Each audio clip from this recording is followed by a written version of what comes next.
They always say it's not how you start, it's how you finish.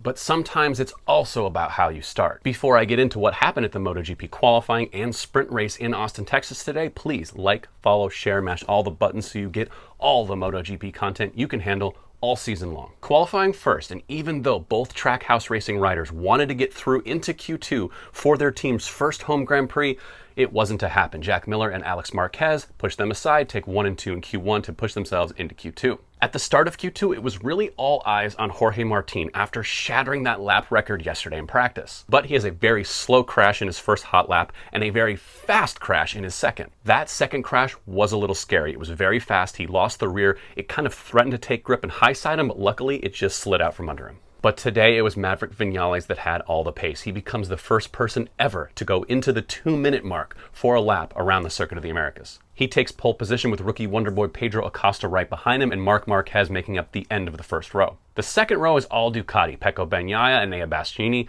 and Jorge Martin. Then we move on to the sprint, and that's what I mean by starts really do matter. And historically, Maverick Vinales and the Aprilia haven't been very fast starting. They've been kind of sluggish off the line. That was not true today. Maverick Vinales takes the whole shot into turn 1 and never looks back. Marc Marquez gave him a challenge for a second, but he put his head down, put in a blistering fast lap, and never gave Marc Marquez much of a chance. Behind Vinales, we saw again the battle between new school and old school, Marc Marquez versus Pedro Acosta. It was Marc Marquez's experience as well as his expertise when we're talking about COTA that helped him push Pedro to the side and secure that second place finish. And Jorge Martin would not be denied another sprint podium as he storms through from 6th on the grid, passes Pedro Acosta, gets that last spot on the podium. That's it for this one, but stay tuned for a whole host of videos. I still have to talk about baggers, and we have Sunday's main race coming tomorrow.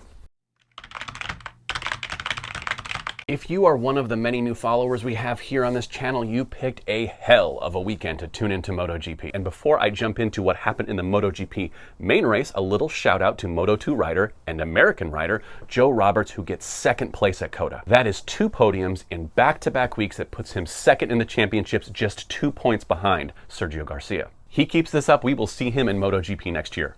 Guaranteed. But on to the MotoGP main race. Now, basically every single storyline this weekend had some sort of historical connotation. You had Marc Marquez trying to get his first win in over 900 days and reclaim the title of King of COTA. You had Pedro Acosta trying to snatch that crown away from him to become the youngest MotoGP winner in all of history. And you had Maverick Vinales trying to be the first rider in the MotoGP era to ever win on 3 different motorcycles. He's won on Suzuki, he's won on Yamaha. Could he win on Aprilia today from pole position? Well, going into turn 1 on the very first lap, that looked very unlikely because Pecco Bagnaia basically punted Maverick Vinales out into the car park. But the battles at the front were so freaking good, I don't think hardly any of us really noticed. Pedro Acosta got the whole shot, Jorge Martin was on his tail, and it was a blow-for-blow, turn-for-turn match of big-time heavyweights. And when Jorge Martin made the better of Pedro Acosta and got the lead, I thought he was going to gap him. But the youngster reeled him back in, and all of a sudden he's near the front again. Who comes through? Who comes through to the front now?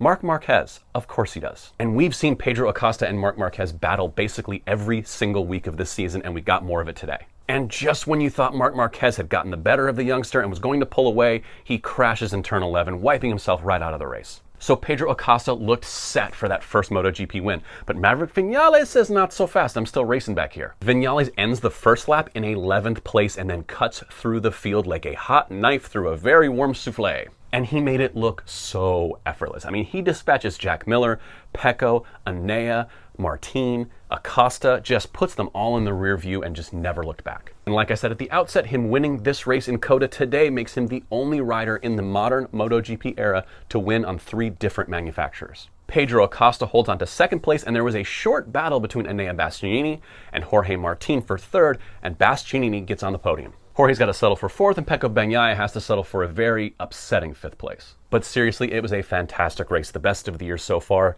It's going to be in the mix for the best race of the season, no matter what happens from here. So we cannot finish this weekend at the Circuit of the Americas without talking about Mission King of the Baggers, because they were there too, along with MotoGP, Moto3, Moto2, and all of it. If you're not familiar with the series, get familiar with the series because there is nothing like it in the entire world. These are 600-pound motorcycles, race-tuned, bored out, and fast. These bikes were getting up to 170 miles an hour down the back straight at COTA and also getting 50 to 60 degrees of lean angle in the corners. They usually run with Moto America, but this weekend at COTA they decided to take the chance to give the sport a little bit of exposure because a lot of fans haven't heard of this yet.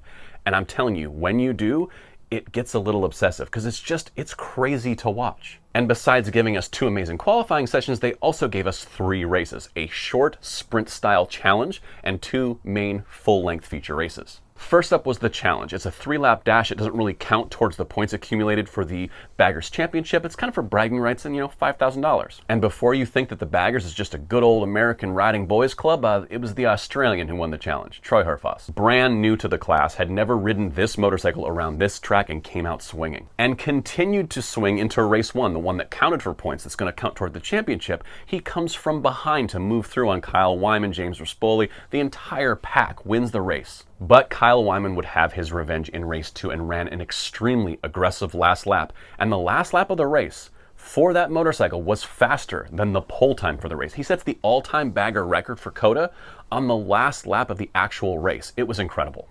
And it looks like we're going to have a whole heap of riders that are going to be actually fighting for this title. We're talking about the returning champ, Hayden Gillim, his teammate Kyle Wyman, Tyler O'Hara, Troy Herfoss, Bobby Fong, James Rispoli. All of these guys have the potential to win it all. So make sure to check them out in their next round when they're back with Moto America. And I think you know exactly where to check for all the updates. Right here.